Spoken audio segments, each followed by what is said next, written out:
Anoche estaba preparando mi devocional y tenía un tema que lo había conversado, creo que lo había conversado con Verónica ayer allí, y tenía que ver algo con la creación y con el libro que te acabo de regalar.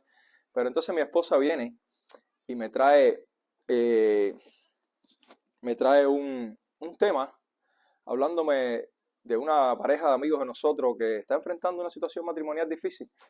Y nosotros, gracias a Dios, hemos sido utilizados y nos rodean parejas que tienen problemas. De verdad que eso ha sido, desde que yo me convertí, ha sido como algo que Dios me ha puesto en el camino.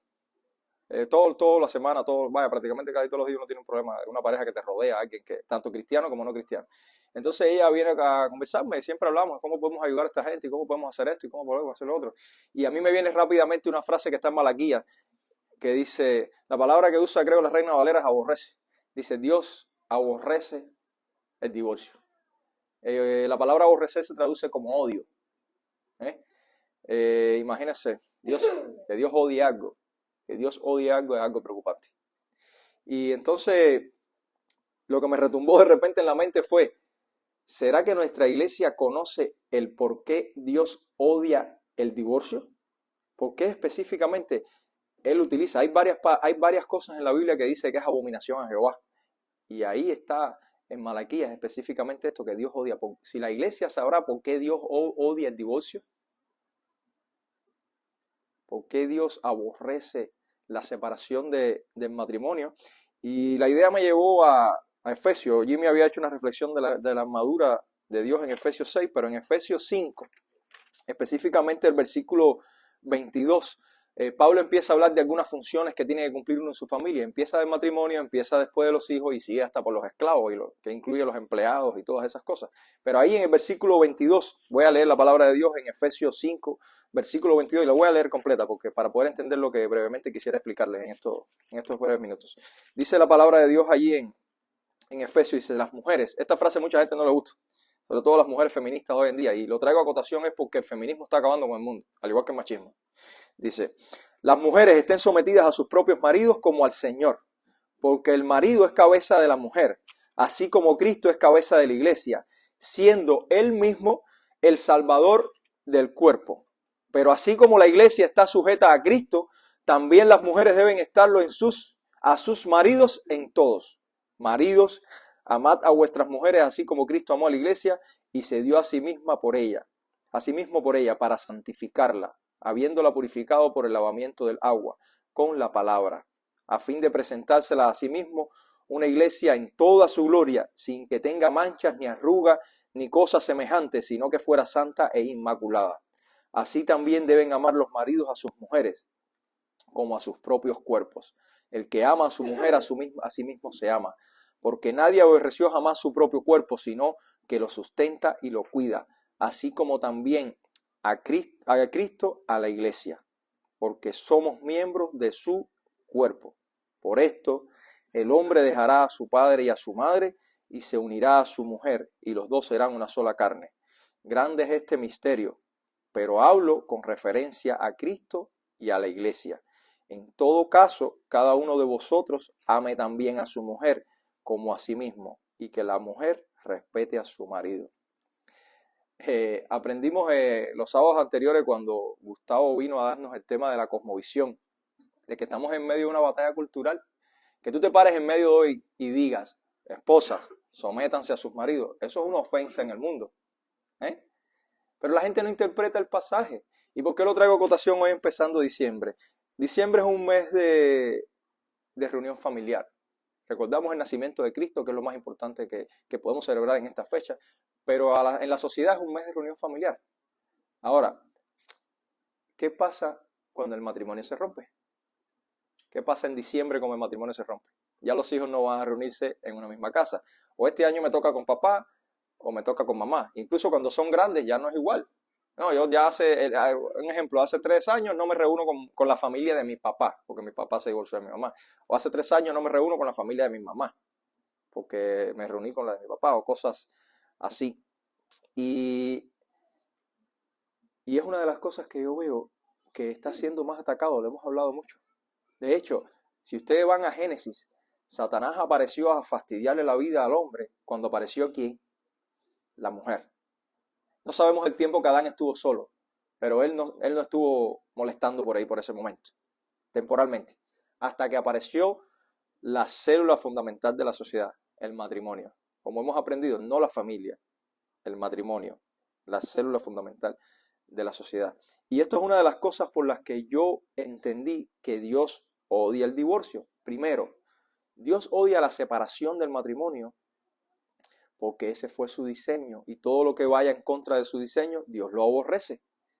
En este pasaje que acabamos de leer, en el versículo 31 dice, puesto que, dice, por esto el hombre dejará a su padre y a su madre y se unirá a su mujer y los dos serán ¿qué? Una sola carne. Está haciendo referencia a Génesis 2, si mal no recuerdo 24, donde Dios dice el objetivo, no el objetivo, una bendición que Él creó para el matrimonio. A veces nos creemos que disfrutar de nuestra pareja, ya sea mentalmente, psicológicamente o físicamente en cuanto al sexo, es el propósito del matrimonio. Ese no es el propósito del matrimonio, hermanos míos. A veces creemos que tener hijos es el propósito del matrimonio. Hermano mío y hermana mía, el propósito del matrimonio no es tener hijos. Esos son bendiciones asociadas al matrimonio. Ahora, ¿cuál es el propósito del matrimonio y por qué Dios lo odia tanto el divorcio al punto de que en Malaquía lo compara con ¿qué? Con el asesinato. Dice que Dios lo odia tanto que lo compara con las personas que tienen, o en este caso le estaba hablando a los sacerdotes, que tienen sus vestiduras manchadas de sangre. Porque el matrimonio representa el misterio que nadie sabía para qué había sido creado. Todo el mundo entendía para qué fueron creados los animales, para qué fue creado las plantas, pero tú dirías, ¿y por qué Dios creó el matrimonio? ¿Solamente para reproducirse y llegar a que el hombre poblara la tierra? ¿No? Pablo dice, por eso es que Pablo dice en el versículo 32, grande es este misterio, hablando del matrimonio, grande es este misterio, pero hablo con referencia ¿a quién? A Cristo y a la iglesia. El propósito inicial desde el principio, en la etapa de creación del matrimonio, fue demostrar la relación entre ¿quién? Entre Cristo y la iglesia.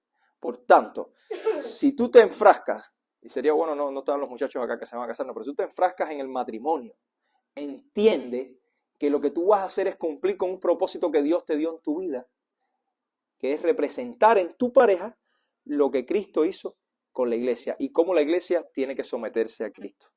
Esa es la esencia, ese es el verdadero propósito del matrimonio. Y para mí es la principal causa de por qué dice la Biblia que Dios odia el divorcio. Y para mí es la principal causa de por qué Satanás ataca el matrimonio constantemente. Constantemente. ¿Alguien tiene duda de por qué hoy en día este tema de la ideología abecedario, que siempre lo digo así para que las redes no me bloqueen los videos, está tan en auge? Para atacar el matrimonio. Es para eso, no tenemos otra cosa. Por mucho que tú digas que legalmente autoricen a casarse personas del mismo sexo, ese no es el matrimonio que Dios diseñó. De hecho, eso no cumple ni el propósito ni las bendiciones asociadas. Ni el propósito ni las bendiciones, porque una de las bendiciones es tener hijos. Y las parejas del mismo sexo no van a tener hijos, a no ser que sean adoptados y al final tampoco tienen, no procrean. Entonces no cumple ni el propósito ni las bendiciones asociadas, pero no van a representar la relación entre Cristo y la iglesia. No van a representarla de ninguna manera. Me llamó mucho la atención cuando lo leí porque Pablo viene hablando del matrimonio, salta para Cristo, después vuelve a saltar al matrimonio y después vuelve a saltar a Cristo. Y donde dice, bueno, pero es que hablo de este misterio que ustedes todavía no han comprendido. Hermano, si usted se va a enfrascar en una relación matrimonial, y lo digo también para los jóvenes que tienen novias y van a tener novias, los que no tengan o los que no estén casados, o si ya usted está en matrimonio, piense que su función principal como esposo o esposa es representar esta relación. Y que usted tiene que hacer como Cristo, sea hombre o mujer, usted tiene que hacer como Cristo, salvar su matrimonio a toda costa.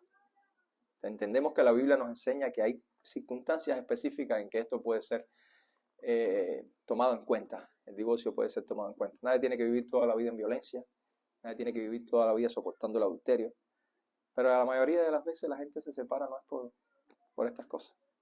Y lastimosamente incluso este año yo fui testigo de la separación de un matrimonio de dos hermanos que son mayores de edad, más de 70 años, y se divorciaron después de casi 40 años de matrimonio viviendo en una iglesia. ¿Entendiste tú viviendo en tu iglesia tantos años que tu matrimonio representa la función entre tu iglesia y Cristo? ¿Entendiste eso tú? Quizás aquí diga, ay, ¿para qué te viene a darme esta lata a mí aquí si eso a mí no me toca?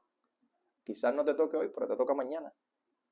Y esa es la enseñanza principal. Piense antes de entrar, sobre todo los jóvenes, antes de entrar al matrimonio, piense que es una decisión seria. Lo otro, cuando estés ahí, piense que estás representando a nuestro Señor Jesucristo y su iglesia. La Iglesia Universal de Cristo y la que estamos aquí. Solo así, cuando tú llegues a diciembre y pasen los años, su familia se va a mantener unida. Los hijos se van a ir, aparece lo que se llama el nido vacío, ¿sabes? Pero su familia nuclear va a estar ahí. Yo se lo comenté a unos hermanos ayer que me visitaron, le dije, ustedes dos son más importantes que la relación entre cada uno de ustedes con sus hijos. Cuando esa hija o ese hijo se vaya a ir, ustedes se quedan solos. Se van a quedar solos. ¿Verdad, Mita? Se quedan solos, tus hijos se van, es normal. Dejar al hombre a su madre y a su padre. Pero ustedes se mantienen unidos representando a Cristo y la iglesia. Y al final, ¿a dónde van a venir los hijos cuando tengan que reunirse? A casa de mamá y papá. Esa es la idea. Esa es la idea. Esa es la pequeña reflexión que les traía el día de hoy. Dios les bendiga.